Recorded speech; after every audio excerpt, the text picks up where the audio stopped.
মৰমৰ ছাত্ৰ-ছাত্ৰীসকল ইতিমধ্যে অনুশীলনী 6.2 অংকখিনি আলোচনা কৰি শেষ কৰিছো। আজিৰ এই ভিডিঅ'টোত তাৰ পিছৰখিনি আলোচনা কৰিবলৈ ওলাইছো। অনুশীলনী 6.3 লৈ যোৱাৰ আগতে তোমালোকে কেইটামান ধৰ্ম অকণমান মনত পেলাই ল'ব লাগিব। এইকেইটা ধৰ্ম তোমালোকে অলৰেডি পাইছা, কিন্তু ইয়াত এতিয়া ক্লাছ 9ত তোমালোকে সেইখিনি কেনেকৈ জ্যামিতিকভাৱে প্ৰমাণ কৰিবা সেইটো জানিব লাগিব, ঠিক আছে? আৰু এই দুটা উপপাদ্যৰ প্ৰমাণটো খুবেই আহি থাকে, গতিকে মই কৰি পেলাই বুজাই দিম। প্ৰথম উপপাদ্য হ'ল ত্ৰিভুজৰ কোণৰ সমষ্টিৰ ধৰ্ম। তোমালোকে জানাই এটা ত্ৰিভুজৰ 3টা কোণ থাকে আৰু সেই কোণ 3টাৰ যোগফল সদায় 180 ডিগ্ৰী হয়, ঠিক আছে? তো সেইটোৱে হ'ল প্ৰথম উপপাদ্য, উপপাদ্য 6.7। এটা ত্ৰিভুজৰ কোণবিলাকৰ সমষ্টি 180 ডিগ্ৰী। তো এতিয়া চাওঁ আহাচোন এইটো কি ধৰণে প্ৰমাণ কৰিব পাৰি। আৰু এইটো প্ৰায় আহি থাকে দেই, গতিকে মন দি বুজি ল'বা। যিকোনো এটা ত্ৰিভুজ অংকন কৰি লৈছোঁ ABC, ঠিক আছে? আৰু আমাৰ সুবিধাৰ কাৰণে কোণকেইটাৰ নাম 1 2 3 এই ধৰণে দি দিছোঁ, ঠিক আছে? এতিয়া এনেকুৱা উপপাদ্য যেতিয়া প্ৰমাণ কৰিবলৈ আহে লিখাৰ কিছুমান নিয়ম আছে। প্ৰথমে আমি বিশেষ সূত্ৰ লিখিব লাগে। চিত্ৰত ত্ৰিভুজ ABCৰ কোণ কেইটা হ'ল এংগল 1, এংগল 2 আৰু এংগল 3। এতিয়া প্ৰমাণ কৰিব লাগে যে angle 1 plus angle 2 plus angle 3 equal 180 degree. যিটো আমাৰ প্ৰমাণ কৰিব লাগে সেইটো বিশেষ সূত্ৰত সদায় লিখি লোৱা হয়, ঠিক আছে? এতিয়া আমি নেক্সট প্ৰমাণ কৰিবলৈ যাওঁতে এই যিটো BC বাহু আছে, BC বাহুৰ সমান্তৰালকৈ A বিন্দুৰ মাজেৰে এডাল ৰেখা অংকন কৰি ল'ম, ঠিক আছে? BC বাহুৰ সমান্তৰালকৈ, তাৰমানে সমান দূৰত্বত হ'ব লাগিব। চোৱা এই গেপ মই মিলাই লৈছোঁ, হয়নে? তো ইয়াত এটা A বিন্দুৰ মাজেৰে ৰেখা অংকন কৰিম। এই ৰেখাডালৰ নাম মই দি দিছোঁ X Y, ঠিক আছে? নামবিলাক তোমালোকে নিজৰ সুবিধা অনুসৰি দিব পাৰা, MN দিব পাৰা বা PQ ৰেখাও দিব পাৰা। মই XY নাম দিছোঁ, ঠিক আছে? এই XY ডাল আমি কি ধৰণে অংকন কৰিছোঁ? এই BCৰ সমান্তৰাল হোৱাকৈ অংকন কৰিছোঁ। তেতিয়াহ'লে চোৱা এই XYয়ে এইফালে এটা কোণ উৎপন্ন কৰিছে, হয়নে? আৰু এইটো চাইডেও এটা কোণ উৎপন্ন কৰিছে। মই বেলেগ বেলেগ বুজাবৰ কাৰণে এইফালে 2ডাল চিন দিছোঁ, এইফালে 3ডাল চিন দিছোঁ, ঠিক আছে? এতিয়া এনেকুৱা উপপাদ্যৰ প্ৰমাণ কৰিবলৈ যাওঁতে আমি যদি এক্সট্ৰা কিবা অংকন কৰোঁ সেইটো লিখিব লাগিব। তো ইয়াত যিহেতু আমি অংকন কৰিছোঁ, গতিকে অংকন ষ্টেপটো লিখিব লাগিব। কেতিয়াবা আমি এক্সট্ৰা অংকন নকৰিলেও হয়, তেতিয়া এইটো ষ্টেপ নালাগে লিখিব। এতিয়া অংকন কি কৰিছোঁ আমি? A বিন্দুৰ মাজেৰে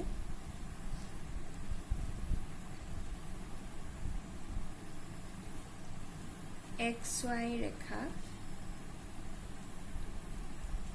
অংকন কৰা হ'ল যাতে XY পেৰেলেল BC, XY ডাল যাতে BCৰ সমান্তৰাল হয়, আমি সেই হিচাপত অংকন কৰিছোঁ, ঠিক আছে? এতিয়াহে আমি প্ৰমাণলৈ যাম। নেক্সট ষ্টেপ হ'ল আমাৰ প্ৰমাণ ষ্টেপ। এতিয়া মন কৰা চিত্ৰটোত এই XY ডাল BCৰ সমান্তৰালকৈ আমি অংকন কৰিছোঁ, হয়নে? এই যিডাল AB ডাল XY আৰু BCৰ ছেদক হিচাপে আছে, হয়নে?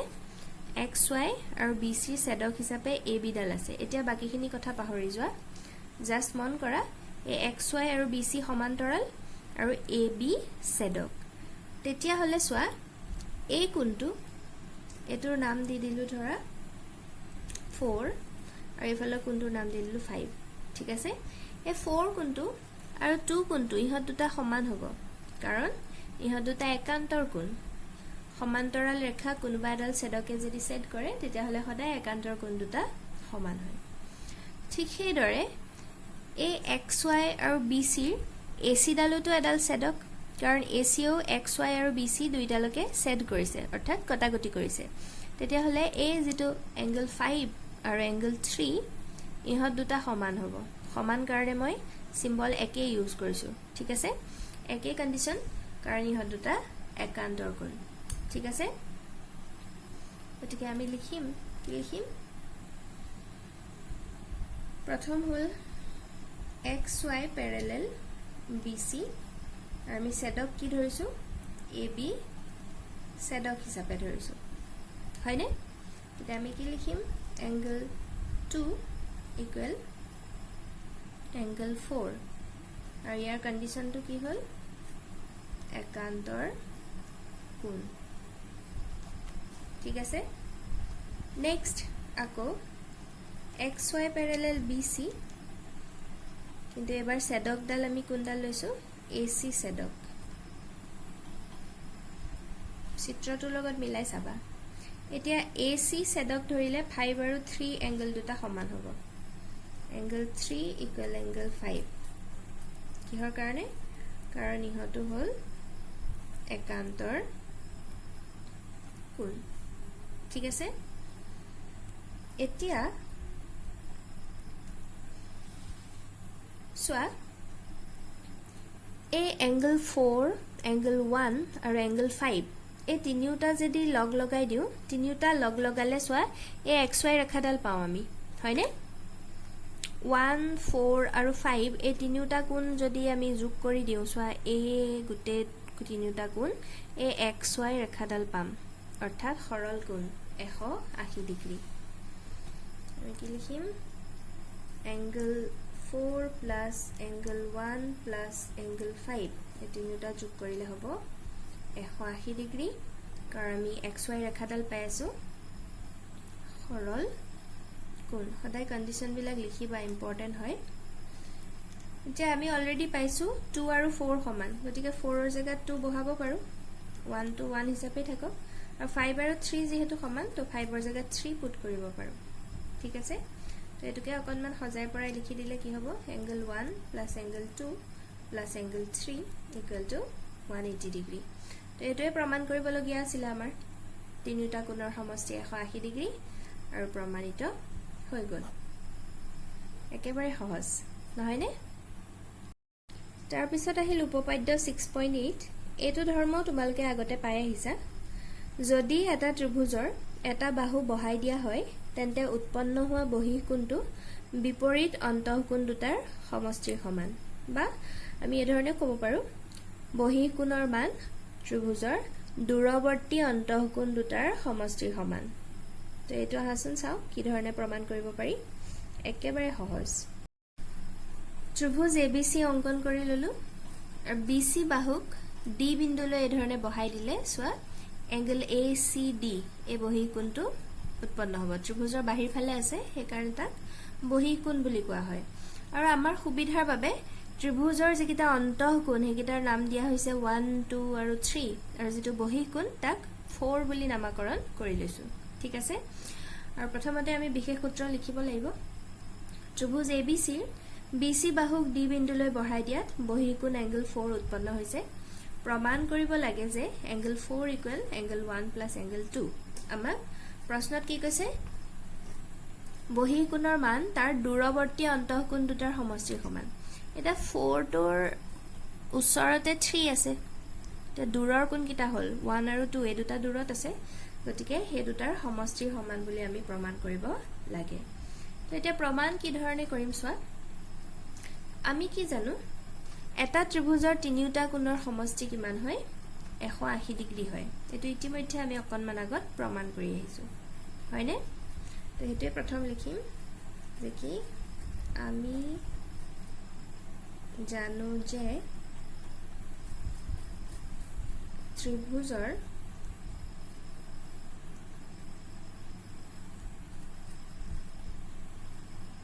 তিনিটা কোণৰ সমষ্টি 180 ডিগ্ৰী এটাকে কি লিখিব পাৰো angle 1 plus angle 2 plus angle 3 equal to 180 degree হয়নে তিনিটা কোণৰ সমষ্টি 180 ডিগ্ৰী এটা প্ৰমাণটোত সোৱা 1 plus 2 আছে 3 টো নাই কিয়া গতিকে মই কি কৰিম এতিয়া চোৱা এংগল 1 প্লাছ এংগল 2 এটো ৰাখি দিলো আৰু এংগল 3 টো হিটু সাইডে লৈ যাম তো হিটু সাইডে নিলে তো আগফালে প্লাস আছে এইফালে কি হ'ব 180 ডিগ্ৰী মাইনাস এংগল 3 হৈ যাব ঠিক আছে এটো দি দিলো ইকুৱেশ্যন নম্বৰ 1 এতিয়া এই প্ৰমাণটো কৰিবলৈ আমি এক্সট্ৰাকে একো অঙ্কন কৰা নাই গতিকে অঙ্কন লিখিব নালাগে তাৰ পিছত চিত্ৰৰ পৰা যদি মন কৰা এই 3 আৰু 4 এই দুটা কোণ যদি মিলাই দিও সো আমাৰ এই BC ৰেখাডাল পাই আছো 3 আৰু 4 এই দুটা মিলাই দিলে আমাৰ এই BC ৰেখাডাল পাই আছো বা BD বুলি ক'ব পাৰো আমি BD ৰেখাডাল সৰল ৰেখা পাই আছো গতিকে 3 + 4 কৰিলে আমি কিমান পাম এংগল 3 আৰু এংগল 4 ৰ সমষ্টি 180 ডিগ্ৰী হ'ব কাৰণ সৰল কোণ হয়নে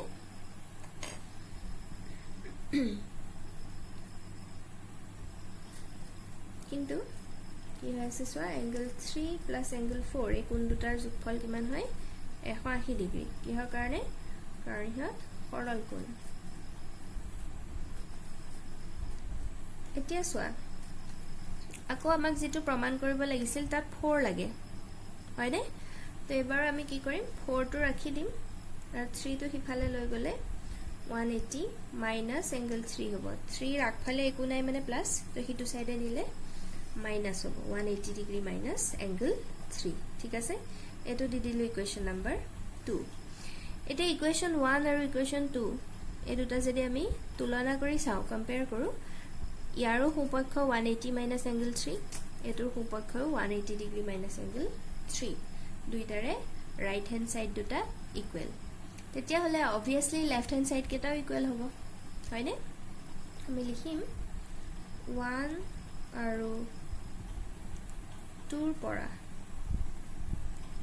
আমি কি পাম যেহেতু সোপক্ষ একে তো বাওপক্ষ কিটাও সমান হ'ব অৰ্থাৎ angle 4 equal angle 1 plus angle 2 আৰু এটো আমাৰ প্ৰমাণ কৰিবলৈ দিছিল গতিকে হৈ গল প্ৰমাণিত ঠিক আছে বুজি পাইছা নিশ্চয় এতিয়া অনুশীলনী 6.3 লৈ যাও 6.3 ৰ অংকসমূহ কৰোতে আমি এইমাত্ৰ শিকি অহা উপপাদ্য দুটাই ব্যৱহাৰ হ'ব প্ৰথমটো কি আছিল ত্ৰিভুজৰ তিনিটা কোণৰ সমষ্টি 180 ডিগ্ৰী আৰু নেক্সট আছিল বহি কোণৰ মান ত্ৰিভুজ এটাৰ তাৰ দূৰৱৰ্তী অন্তঃকোণ দুটাৰ সমষ্টিৰ সমান ঠিক আছে এতিয়া এক নম্বৰ প্ৰশ্নটো চাও আহা ইয়াত কৈছে চিত্ৰ 6.39 অৰ্থাৎ এটো চিত্ৰ ত্ৰিভুজ PQR ৰ QP আৰু RQ বাহু দুটাক ক্ৰমে S আৰু T বিন্দুলৈ বহাই দিয়া হল সো QP এই বাহুটোক S বিন্দুলৈ বহাই দিছে আৰু RQ বাহুটোক এফালে T বিন্দুলৈ বহাই দিলে তাৰ ফলত দুটা বহিকোণ উৎপন্ন হৈছে এটা হল PQT এই বহিকোণ ইয়াৰ মান দিছে 110 ডিগ্ৰী আৰু এটা হল RPS এই এংগলটোৰ মান দিয়া আছে 135 ডিগ্ৰী RPS বা SPR একে SPR এই বহিকোণটোৰ মান 135 ডিগ্ৰী আৰু PQT ইয়াৰ ভ্যালু দিয়া আছে 110 ডিগ্ৰী তেতিয়া হলে সোয়া এংগল PRQ নিৰ্ণয় কৰিবলৈ দিছে তাৰ মানে এই কোণটো PRQ এটো কোণ উলিয়াব লাগে তো আমি কেনে ধৰণে উলিয়াম চোৱাচোন একেবাৰে সহজ চিত্ৰটো ভালকৈ মন কৰিলে সোয়া এই যেটো SPR এংগল দিয়া আছে আৰু লগতে ত্ৰিভুজৰ ভিতৰৰ কোণ QPR তাৰ মানে এই কোণটো এই দুইটা কোণ যদি আমি লগ লগাই দিও দুইটা কোণ লগ লগালে সোয়া আমাৰ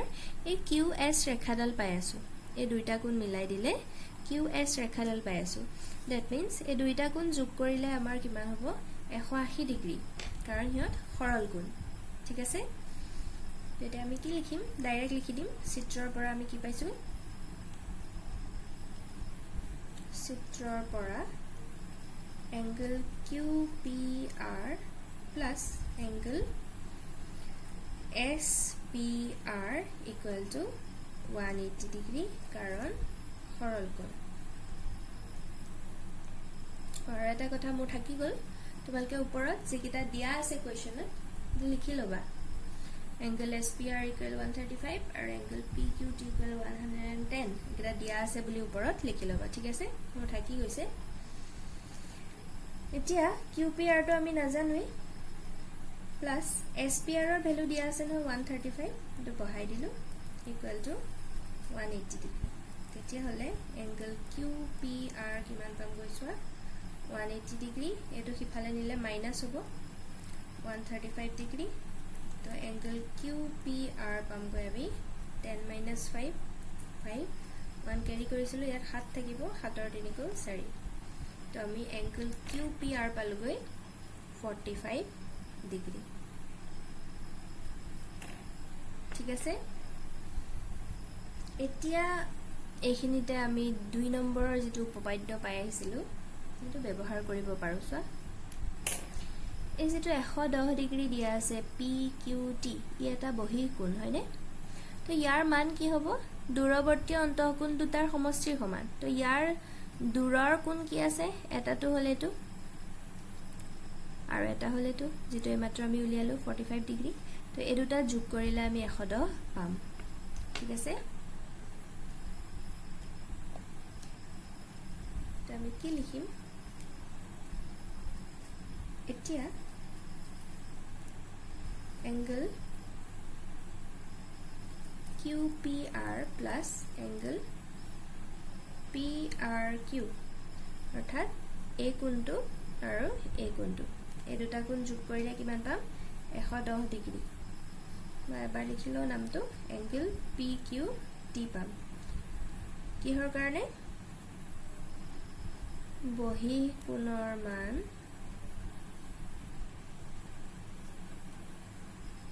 মই শৰ্টকাটত লিখিছো দেই ত্ৰিভুজৰ বহিঃকোণৰ মান তাৰ দূৰৱৰ্তী অন্তঃকোণ দুটাৰ